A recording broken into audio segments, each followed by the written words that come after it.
তোমাদের মধ্যে ওই ব্যক্তি, ওই পুরুষ আল্লাহর কাছে বেশি সেরা যে তার স্ত্রীর কাছে সেরা। এজন্য সম্মানিত ভাইয়েরা, যারা আমার কথা শুনছেন, আমরা যদি আল্লাহর কাছে প্রিয় হতে চাই, আমরা কিন্তু আমাদের স্ত্রীদের কাছে প্রিয় হতে হবে, স্ত্রীদের সাথে ভালো সম্পর্ক রাখতে হবে। স্ত্রীকে আগে সালাম দেন, স্ত্রীকে ভালোবাসুন, স্ত্রীর নানা ধরনের কাজের প্রশংসা করুন, দেখবেন ঘরটা জান্নাতের টুকরা হয়ে গিয়েছে। যার মনের মধ্যে আল্লাহ পাক হেদায়েত দিবেন সে সত্যের পথে চলে আসবে ইনশাআল্লাহ।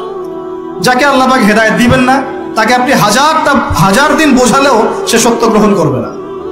অতএব ফাযাক্কির ইন্নামা আনতা মুযাক্কির, আল্লাহ পাক বলেছেন তুমি উপদেশ দাও, তুমি শুধু উপদেশ দাতা মাত্র। লাস্তা আলাইহিম বিমুসাইতির, তুমি কারো প্রতি দারোগা নও, কাউকে চাপিয়ে দিতে পারবে না। যে আল্লাহকে ভয় করে সে অচিরেই কিন্তু উপদেশ গ্রহণ করবে। বৃষ্টি পড়লে মানুষ গান লাগায় দেয়, হিন্দি সিরিয়াল লাগায় দেয়। নো, বৃষ্টি দেখলে আল্লাহর হাবিব ভয় পেয়ে যেতেন, একবার ঘরে ঢুকতেন আর একবার বেরোতেন। আম্মা জান আয়েশা বলতেন, ভয় পান কেন?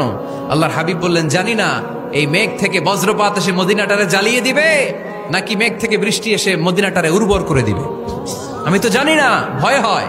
দোয়া করতেন, আল্লাহুম্মা আসকিনা গাইসান মুগীসান মারিআন মারিআন নাফিআন গায়রা দার আজিলান গায়রা আজিল।